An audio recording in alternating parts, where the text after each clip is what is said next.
Engkau buktikan engkau itu hambaku, engkau menyembahku, engkau bertuhan padaku. Lihat jawabannya, yang diviralkan setiap hari, hayya 'alas shalah. Setelah itu 'alas shalah. Jadi cara membacanya begini. Ternyata saat dipanggil azan itu, diajak sholat, itu panggilannya indah, diajak sukses, diajak bahagia.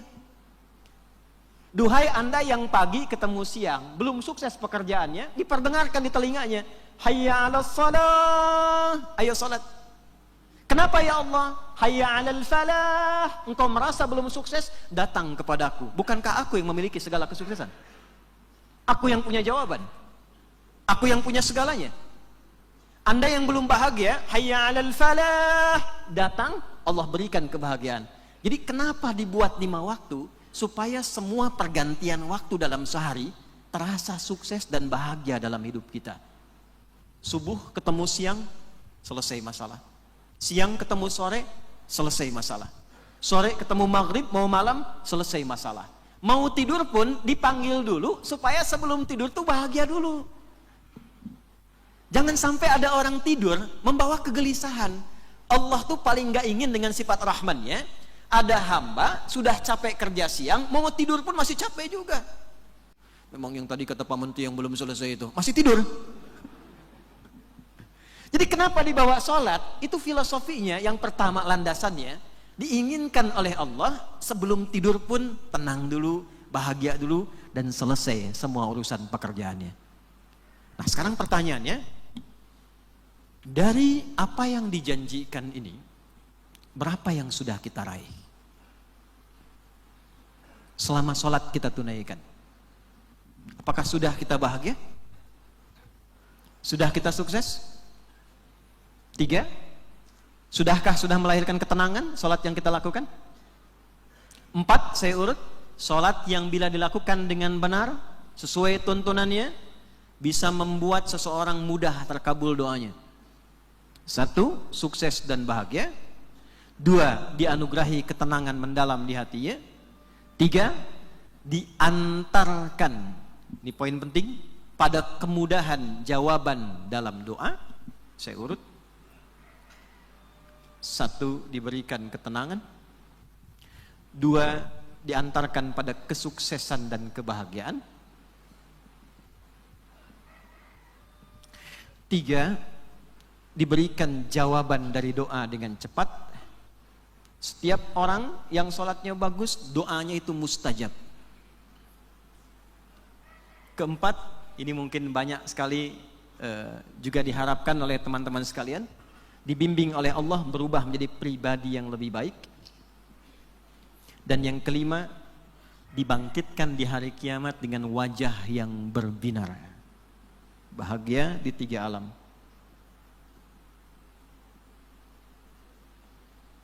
Quran surah ke-13 ayat 28, ditafsir di Quran surah ke-20 ayat ke-14, Quran surah ke-23 ayat 1 sampai 2, Quran surah ke-3 di ayat 38 sampai 39, Quran surah ke-29 jawaban dari Pak Menteri tadi ayat 45, kemudian Quran surah ke-19 dari ayat 12 sampai dengan ayat 15. 5. Bila sholatnya benar, dijanjikan dalam Al-Quran, semua orang yang sholatnya benar diberikan 5 keistimewaan ini dalam hidupnya, bahkan sampai dia berpulang ke hadirat Allah di akhirat kelak. Pelan-pelan. Dari 5 ini, berapa yang sudah kita capai? Minimal sesuai dengan tema, ada perubahan karakter, membawa kepribadian kita menjadi lebih baik. Ini yang bagian keempatnya. Jangan-jangan selama ini, maaf, sholat tapi lisannya masih senang mencela. Bahkan kadang-kadang yang dicela imamnya. Tar lihat tarawih tuh besok tuh. Mentang-mentang pulang dari Timur Tengah ya, bacaannya Al-Baqarah. Tetangga aja yang pulang dari Mesir bacaannya Kulhu misalnya. Nah, tuh. Coba dicek tuh. Ya, mohon maaf, sholatnya sama. Di masjid juga, Quran yang dibaca sama, pengajiannya sama, kok bisa saling menjatuhkan? Kok bisa bikin hoax? Kok kok bisa berbuat hal yang keliru? Padahal standarnya orang sholat itu begitu dia sholat pasti merubah kepribadiannya menjadi lebih baik. Ya, Quran surah 29 ayat ke-45. Satu ayat ini saja, yang lainnya tidak akan saya kaji. Satu ini saja untuk kita evaluasi sampai dengan siang hari ini, khususnya di masjid ini, berapa manfaat sholat yang sudah dihasilkan selama ini kita sholat berupa perubahan pada karakter kehidupan kita. Utsdu ma uhiya ilaika minal kitab wa aqimis shalah innas salata tanha 'anil fahsya wal munkar. Sungguh tancapkan pada hatimu yang paling dalam, kalau sholatmu benar dikerjakan, itu pasti merubah pribadimu menjadi lebih baik, terbebas dari dua sumber keburukan. Maaf, ini nanti untuk kajian ya di unsur kementerian. Kalau ada siswa yang kurang baik, orang tua yang kurang baik, guru yang kurang baik, kita yang kurang baik, itu kata Al-Quran sumbernya cuma dua. Satu fahsya, keburukan yang bersumber dari syahwat faraj. Maaf, pornografi, porno aksi, ya, kata-kata kotor, jorok, LGBT dan turunannya, itu fahsya. Jadi kalau ada orang sholat, nggak mungkin berkata-kata kotor. Itu mustahil. Karena ketika sholat ditunaikan dengan benar, yang kotor itu hilang, yang baik yang muncul. Ibu kenal Umar nggak? Bilang kenal, saya pulang. Umar bin Khattab itu kan kata-katanya luar biasa sebelum sholat. Musuh Nabi, mencela Nabi, selalu tantangin orang yang berani dengan saya ketemu di Bukit A, ya, pamit dulu pada ibu yang telah melahirkannya karena ia akan pulang tanpa nama. Umar. Tapi jenius. Saat ada musim jualan Tuhan, yang lain pakai, ada yang batu namanya wathan, ada yang kayu namanya sonam. Umar itu menggunakan roti. Jenius, jualan Tuhan menggunakan roti. Musim panas dia keliling, lelah, capek, lalu disimpan rotinya karena lapar, ditaruh di atas, dia katakan, ya lata azilini ana jau'an, lata maafkan saya lapar betul, pinjam kepalanya sebentar, nanti saya ganti lagi, katanya. Ya, poinnya bukan itu. Poinnya, orang ini dari mulai kata-katanya yang tidak biasa, perilakunya yang kasar, tapi ketika masuk Islam dan dilatih dengan sholat, itu merubah pribadinya menjadi luar biasa istimewa. Tidak ada yang keluar di lisannya kecuali kebaikan. Tidak ada yang tampak dalam perilakunya kecuali kemuliaan. Bapak Ibu silahkan cek, nggak ada sahabat Nabi setelah masuk Islam berbuat fahsya. Coba cek sahabat Nabi yang pernah terjangkit LGBT, ada nggak? Nggak ada. Sahabat Nabi yang kata-katanya jorok, ada nggak? Nggak ada. Padahal sebelum mereka sholat, sifatnya jahiliyah, Pak. Jahiliyah tuh gini, jahlun ketemu jahil. Jahlun tuh sifat sempurna keburukan, jahil tuh orangnya. Jahil ketemu jahlun, itu luar biasa sempurna, profesional. Ini mabuk ya, mabuk pemula di jahiliyah itu, yang pemula tuh 5 kali, Pak, sehari. Anda bayangkan yang profesional gimana? Kalau mencuri itu nggak tanggung. Mungkar itu yang diingkari oleh hati, dari pencuri, pembunuh, perampok, pembegal, itu ada semua. Dan dilakukan dengan cara yang sangat profesional. Di Jakarta ada begal nggak? Ada. Di jahiliyah kalau ada begal itu sekampung begal semua.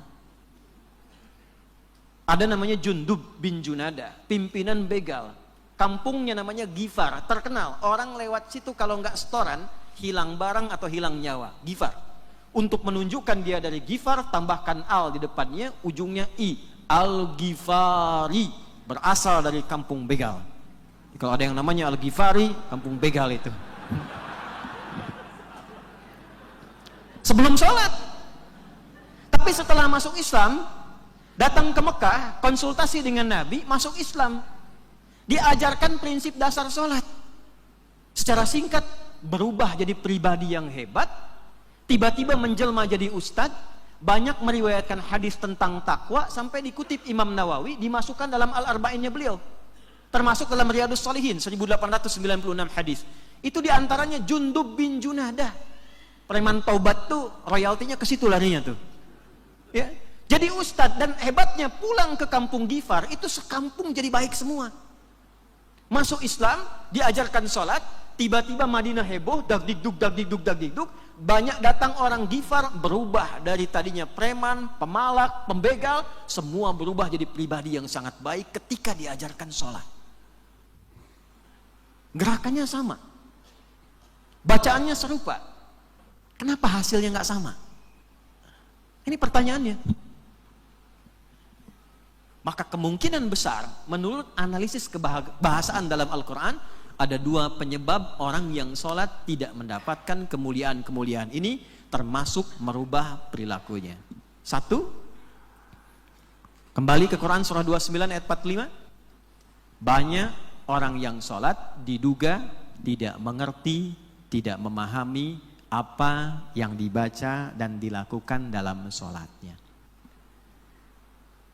Coba saya tanya ulang, dari sekian ribu ruku dan sujud, berapa yang dipahami bacaannya? Kenapa tangannya begini?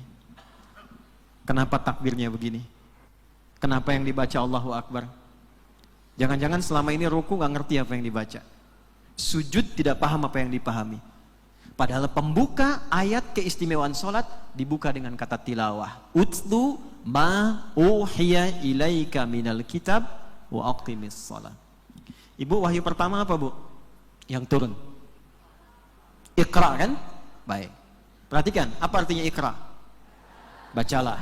Bapak cek lagi, wahyu tentang sholat, Quran surah 29 ayat 45, itu dibuka dengan utslu, tapi terjemahannya sama, bacalah juga. Bedanya di mana? Kok bisa kalimatnya beda, terjemahannya sama?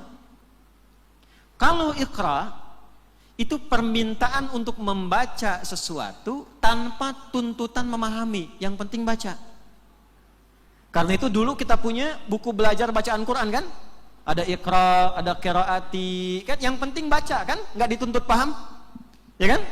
A fata a, ba fata ba, fa fata fa, lam doma u lu, apa lu, kan? Tapi kan nggak dituntut paham. Kenapa harus paham ini begini? Kenapa itu begitu? Sama di tingkat dasar juga begitu kan? Bacaan dasar tuh Iqra, qiraah, darasa, ngadaras tempatnya madrasah. Ini ibu Budi, ini tetangga Budi, ini kawan Budi. Kan nggak pernah ditanyakan itu Budi sebetulnya siapa gitu. Karena yang dituntut tuh bisa baca. Itulah Iqra. Kalau tilawah, dia punya 3 arti. 1, baca. 2, pahami yang dibaca. 3, praktekkan apa yang dipahami itu. Kenapa wahyu pertama itu Iqra bukan utslu? Karena maaf, Nabi itu jangankan paham, baca aja nggak bisa. Jadi keliru kalau wahyunya turun utslu, itu keliru karena jangankan paham, baca pun tak mampu. Setelah dibimbing malaikat, banyak wahyu turun, diajarkan malaikat sampai paham, barulah wahyu tentang sholat dibuka dengan tilawah. Utslu, tilawah. Yang baca tanpa paham disebut qari, yang memahamkan disebutnya siapa? Kalau ada yang menerjemahkan siapa namanya? Sari tilawah. Mungkin yang pertama kali menerjemahkan itu Bu Sari, makanya disebut Sari tilawah. Kalau Pak Fajar mungkin Fajar tilawah. Kalau Adi mungkin Adi tilawah. Intinya tilawah itu baca, paham, amalkan. Perintah sholat pakainya pakai tilawah, bukan qiraah. Jadi idealnya begini, sebelum sholat tuh baca dulu, pahami dulu. Setelah paham, tunaikanlah sholat dengan pemahaman itu, dan silahkan rasakan perbedaannya dan bagaimana pengaruhnya pada karakter kehidupan kita. Nah, sekarang saya kasih bonus, dan di sini saya berhenti. Dari nama waktu sholat saja dulu, jangan dulu kita bergerak. Sholat pertama tadi apa? Subuh. Ada 2 nama dalam Al-Quran, satu subuh, yang kedua apa namanya? Fajar. Perhatikan, sholat kedua, zuhur kan? Sholat ketiga, asar. Sholat keempat, maghrib. Sholat kelima, isya. Kenapa disebut subuh? Oh, Pernah nggak selama ini kita sholat terus kita kaji? Terus kenapa namanya 2 fajar? Siang bahasa Arabnya apa? Nahar. Tuh, kalau nggak ada hadiahnya cepet tuh. Ya. Siang nahar, tapi kok sholatnya duhur? Sore bahasa Arabnya apa? Masa, tapi sholatnya kok asar? Maghrib perpindahan. Malam apa bahasa Arabnya? Lail kan? Lail, lala, lili, lela, layali, jamaknya itu malam. Ibu Leli, ibu malam-malam tuh. Ya. Tapi sholatnya kan isya. Kenapa kok bisa sholatnya isya? Subuh dan turunannya asbah disebutkan 6 kali dalam Al-Quran. Dalam bahasa Arab, kata yang dimulai dengan shad, ba dan ha itu bukan hanya menunjuk pada waktu, tapi menunjuk pada rencana yang terukur, yang siap dieksekusi, planning yang sudah matang, yang siap dikerjakan. Di mana ditemukan dalilnya? Quran surah 81 ayat berapa? 18. Was-subhi idza tanaffas. Dan aku bersumpah demi waktu subuh saat awal nafasmu itu bermula, dan disitulah tertata aktivitasmu yang siap dilaksanakan. Jadi kalau orang Arab tanya, kaifa asbahta ya akhi? Itu bukan hanya nanya kabar, tapi juga memberikan isyarat bagaimana kabarmu dan punya rencana apa di hari ini yang akan kamu jalankan. Di orang Islam itu bangun dari tidur, disiapkan sholat subuh, bukan sekedar sholatnya saja. Anda, saya, kita baru bangun tidur, itu sudah ditanya oleh Al-Quran, hari ini punya rencana apa? Nanti jam 4 ada di mana? Jam 5 mengerjakan apa? Malam nanti apa yang akan dilakukan? Dipanggillah kita menunaikan sholat, bukan sekedar datang, tapi membawa agenda yang telah siap kita rencanakan. Dari mana praktek nabinya? Di Sunan Abu Daud. Nomor berapa? 1367. Rawinya siapa? Ibnu Abbas radhiyallahu ta'ala anhuma. Kalau Anda buka kitab Sunan Abu Daud, nomor hadis 1367, rawinya dari sahabat Ibnu Abbas radhiyallahu ta'ala anhuma, itu langsung dipraktekkan dari bangun tidur oleh Nabi SAW. Kana Nabiyyu sallallahu alaihi wasallam, adalah kebiasaan Nabi sallallahu alaihi wasallam, idza staiqadha min naumihi, kalau bangun dari tidurnya, famasaha biyadihi min athari naumih, pertama menghilangkan ngantuk dulu.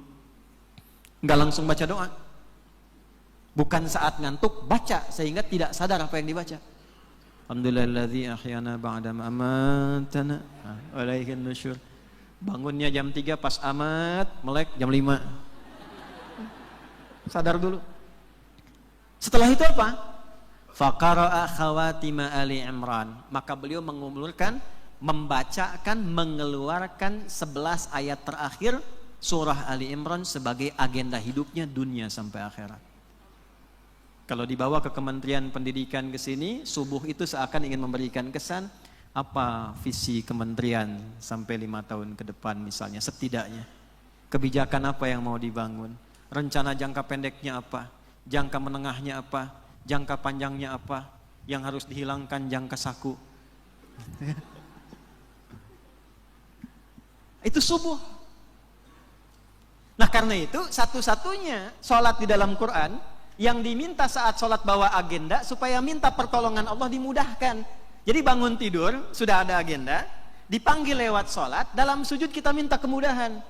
Ya Allah, mudahkan urusanku hari ini, lancarkan urusanku, lindungi dari hal-hal yang merusak, lindungi dari hal-hal yang menyulitkan. Itu bahasa Arabnya disebut dengan Quran. Ada Al-Quran, ada Quran, itu beda. Al-Quran itu dari Al-Fatihah sampai An-Nas. Kalau Quran semua bacaan yang kita sampaikan, zikir, istighfar, doa, permohonan, semua disebut dengan Quran. Khusus sholat subuh, saat cahaya fajar membelah kegelapan malam, datang subuh, kita tidak hanya diminta sholat, tapi diminta oleh Allah membawa agenda yang telah kita siapkan di hari itu. Di mana dalilnya? Surah ke-17 Isra, ayat berapa? 78. Quran surah 17 ayat 78. Aqimis salata liduluki syamsi ila ghasaqil laili wa qur'anal fajr. Inna qur'anal fajri kana mashhuda. Tunaikan olehmu salat. Salat yang disebut dari tergelincir matahari, zuhur, asar, ghasaqil laili, maghrib, isya, salatnya. Tapi begitu fajar, wa qur'anal fajri. Jangan sekedar salat. Agenda kamu hari ini apa? Kau mau kemana? Allah Maha tahu, tapi kita ditanya balik. Sudah terencana belum agenda hari ini? Tuh anak-anak muda, kapan lulus kuliah? Berapa IPK-nya? Kapan nikah? Ayo. Insyaallah yang belum kiamat kurang 2 hari lah, ya. Jadi orang sukses itu orang yang punya planning. Kalau Anda nggak punya planning, itu hilang setengah kesuksesan. Bukan bagaimana nanti bagaimana. Quran sudah tanya dari awal. Bangun tidur, coba siapkan agendanya. Bangun tidurku terus, ayo mandi sana tuh. Duduk dulu, hilangkan bekas ngantuk, siapkan agenda. Siapkan dulu. Mandi tapi nggak ada agenda, itu kosong dalam pandangan Nabi itu. Subuh. Setelah itu cek cepat duhur. Apa duhur artinya?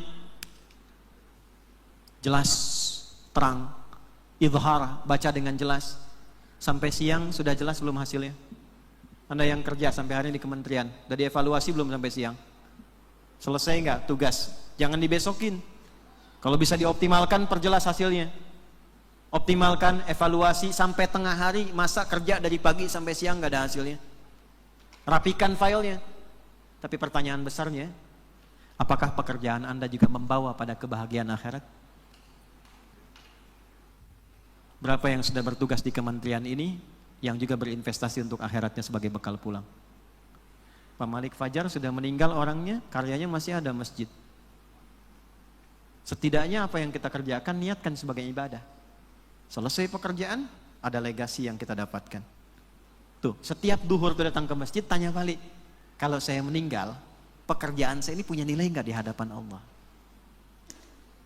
3, kalau cuma berpikir dunia dan tidak disiapkan pekerjaan kita menjadi baik dalam pandangan Allah, maka akhirat tak ada nilainya.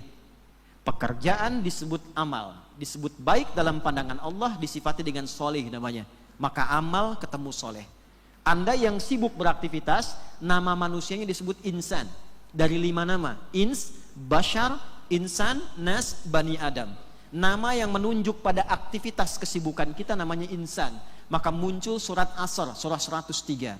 Wal asr, innal insana lafi khusr. Innal ladhina amanu wa amilus salihat. Aku bersumpah demi kesempatan yang aku berikan pada manusia yang merasa sibuk dalam hidupnya. Innal insana lafi khusr. Tanamkan dalam hatimu yang paling dalam, sungguh kesibukanmu itu sebagai manusia kadang-kadang mengantarkan kau pada kerugian. Aku berikan waktu 24 jam, ya, yang kembali mohon maaf cuma 20 jam. Yang bernilai cuma 10 jam. Yang bernilai cuma 1 jam. Dunianya 24 jam, akhiratnya cuma 24 menit. Silahkan cek nanti bagaimana investasi kita di akhirat. Maka kerjanya tetap sama, Anda ke kementerian juga. Di tempat yang sama, dengan komputer yang sama, dengan meja yang sama. Cuma niatkan semua pengabdian kita untuk bangsa dan negara sebagai ibadah kepada Allah Subhanahu wa ta'ala. Maka dicatatlah itu sebagai ibadah. Ibu merawat anak itu karena cinta atau karena Allah? Masa?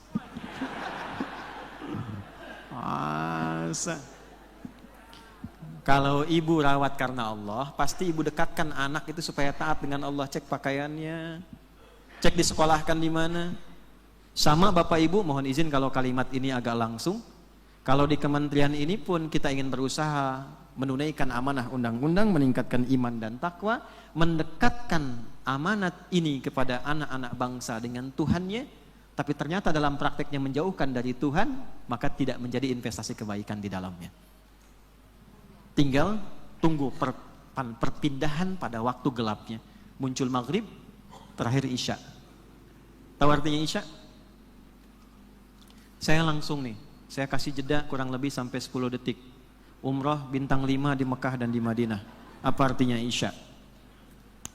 1, 2, malam sampai Cengkareng. 5, 6. Gak usah di Google, gak akan ketemu.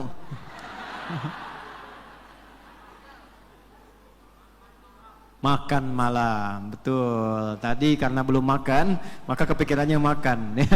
Bukan.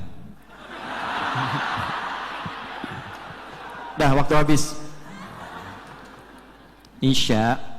Jadi gini, nanti kalau saya alhamdulillah kemarin Prof pengukurannya tuh di gramatikal bahasa Arab.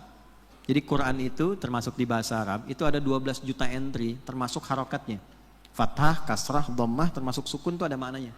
Termasuk sukun. Ya, ini cerita sebentar. Saya ini waktu ke Garut ada jamaah, ini kisah nyata. Dia punya pohon sukun, punya berkah juga dari Cipanas, terus punya kolam ikannya. Jadi kalau ke sana mancing ikan, kasih kelapa, kasih alpukat, kemudian sukun. Datang kepada saya, sudah dimasak, dipotong, bilang, Ustadz, ini sukunnya masih hangat. Saya bilang, Pak, ini bukan sukun, ini fathah. Kalau di atas bulat, masih sukun. Dia jatuh ke bawah, kasrah. Istri bapak potong-potong sampai terbuka. Masak, ini fathah namanya. Kalau banyak terkumpul di nampan, ini dhammah. Saya kira dia tangkap itu bercanda. Beliau bawa itu nampan ke belakang ke istrinya di dapur. Beliau katakan, Mama, kata Pak Ustadz ini bukan sukun. Apa Pak? Fathah. Ada Asya, pakai fathah. Ada Isya, pakai kasrah. Kalau sesuatu yang terbuka, fathah, itu menunjukkan makna yang masih aktif, berinteraksi, sibuk. Makanya Aishan lil bahthi 'anil ma'isyah. Kita ini hidup untuk mencari kesibukan guna mendapatkan pemenuhan kebutuhan. Namanya ma'isyah. Aish hidupnya, asya aktivitasnya. Kalau harakatnya sudah turun ke kasrah, khafad, pecah, habis, itu artinya selesai semua kegiatan, tugasnya selesai, purna selesai, dan semua kesibukan tuntas. Kenapa sholat terakhir disebut dengan Isya?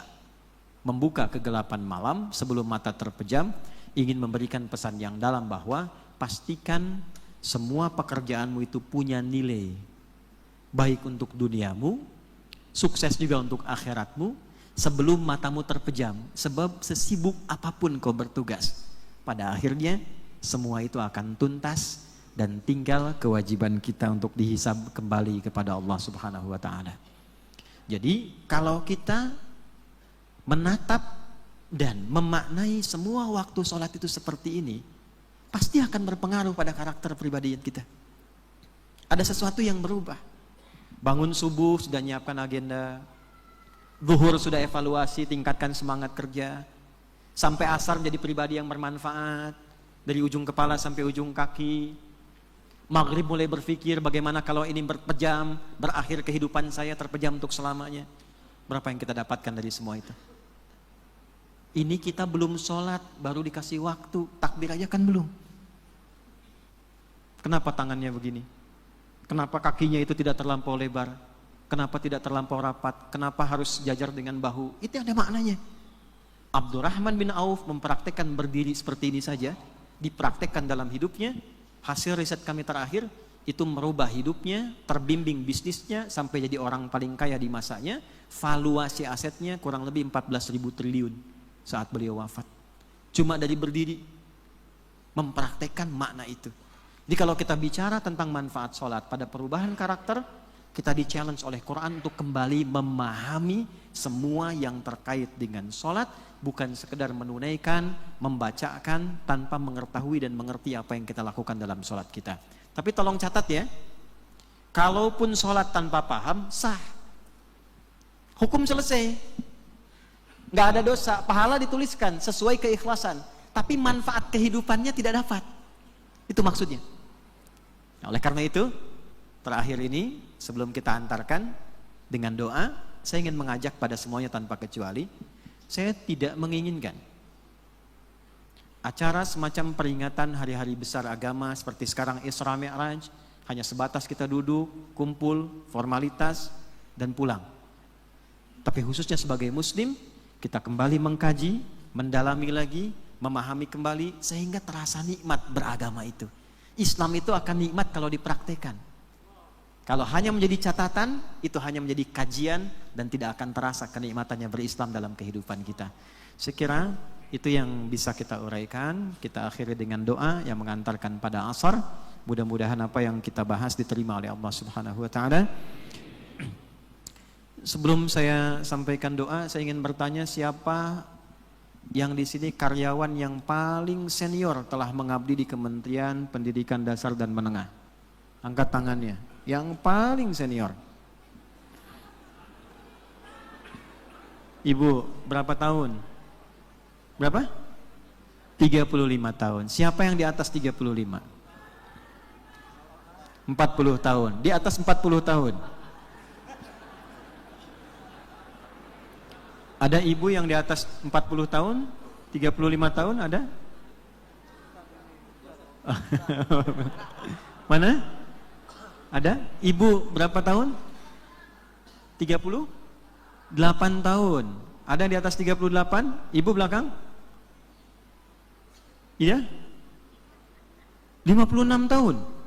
50 tahun. Kalah Pak sama itu Pak. 50 tahun. Ada lagi yang di atas 50 tahun? Dah ya? Ya, semoga diterima oleh Allah Subhanahu wa taala. Diberikan keberkahan dan kebaikan.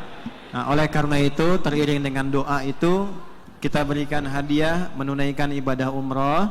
Nah, insya Allah ya, kalau diizinkan. Oh, bukan di sini, nggak jadi ya Bu, memang nasib itu begitu kadang-kadang. Yang kementerian, Bapak ya, 40 tahun. Bapak dan Ibu yang 38 tahun, ya masing-masing insya Allah nanti kita fasilitasi untuk keberangkatan ya. Di Mekah dan Madinah kita berikan hadiah bintang 5 insya Allah. Atas seizin Pak Menteri. Kalau Pak Menteri tidak mengizinkan ya berarti. Mari kita berdoa, mudah-mudahan doa kita diijabah dan diterima oleh Allah Subhanahu wa taala. Allahumma taqabbal minna innaka antas sami'ul alim wa tub 'alaina innaka antat tawwabur rahim. Nahmaduka hamdan syakirin kama 'allamtana an nahmadak wa nashkuruka syukran kama 'allamtana an nashkuraka antal muqaddim wa antal muakhir biyadikal khair innaka 'ala kulli syai'in qadir. Allahumma barik ya Allah hadhil wizarah kama barakta ya Allah wizaratil ukhra tamaman mubarakah. Ya Allah, turunkan, anugerahkan dan liputkan keberkahan sempurna pada kementerian ini, Kementerian Dasar dan Menengah ya Allah, seperti Engkau berkahi berbagai institusi-institusi baik di masa-masa yang lalu. Allahumma aj'al ya Allah ra'isaha waj'al jami'a ummaliha ya arhamar rahimin mubarakin wa mahdiyin min indika ya arhamar rahimin. Ya Allah, jadikan setiap orang yang bertugas di level tinggi sampai level bawah di kementerian ini orang-orang yang Kau berikan petunjuk untuk memberikan dedikasi terbaiknya ya Allah bagi kementerian ini, bagi bangsa, bagi masyarakat, bagi negaranya. Sehatkan mereka ya Allah, berikan kekuatan paripurna dimanapun berada di seluruh lapis kehidupan negara kesatuan Republik Indonesia ini. La tada'lana fi maqamina hadha wa fi kulli maqamin dhanban illa ghafartah. Ya Allah, jangan biarkan ada satu orang pun yang datang di acara ini membawa dosa kecuali Engkau ampuni seluruh dosa-dosanya. Wala hamman illa farajtah, jika ada yang datang membawa kegelisahan mohon tenangkan hatinya. Wala dainan illa qadaitah, jika ada yang diliputi oleh utang piutang mohon limpahkan rizki untuk melunasi utang-utangnya. Wala maridan illa syafaitah, jika ada yang sakit mohon sembuhkan ya arhamar rahimin. Allahumma ihfad biladana Indonesia waj'alha baldatan thayyibatan wa anta tardaha. Ya Allah, mohon jaga negeri kami Indonesia, jadikan negeri yang makmur, yang baik, yang Engkau ridhai ya arhamar rahimin. Allahumma ihfad ya Allah mujtama'aha waj'alhum muwahhidina wajadibhum tafruqah. Ya Allah, mohon jaga masyarakat Indonesia dimanapun berada, satukan kami dalam kebaikan, jauhkan kami dari perpecahan. Wahfad ya Allah ra'isaha ya arhamar rahimin, wahfad sihatahu waj'alhu ya Allah min ibadikas salihin dan mahdiyin adilin ya khaffif hisabahu yaumal qiyamah. Ya Allah, mohon jaga dan rawat para pemimpin kami dari mulai level atas sampai level bawah, jaga kesehatan mereka, kuatkan mereka dalam memimpin bangsa ini, berikan kemampuan untuk bersikap adil yang meringankan hisab mereka di akhirat kelak. Allahumma barik ya Allah kullal asatidzah fi jami'i buqa' Indonesia. Allahumma ya Allah fasih lahum ya Allah rizqahum ya arhamar rahimin, wasbir lahum ya arhamar rahimin. Ya Allah, mohon berikan kesejahteraan, kebaikan, keberkahan para guru-guru di seluruh wilayah Indonesia ini. Ya Allah, lapangkan kehidupan mereka, ikhlaskan mereka dalam berdakwah, berikan kemampuan pada bangsa ini untuk mensejahterakan mereka ya Rabbal Alamin. Allahumma Rabbana atina fid dunya hasanah وفي الآخرة حسنة وقنا عذاب النار وصلى الله على سيدنا محمد وعلى آله وصحبه أجمعين وآخر دعوانا سبحانك اللهم ربنا وبحمدك نشهد أن لا إله إلا أنت نستغفرك ونتوب إليك والحمد لله رب العالمين. Demikian nasrun minallah fathun qarib wa basyiril mu'minin. Assalamualaikum warahmatullahi wabarakatuh.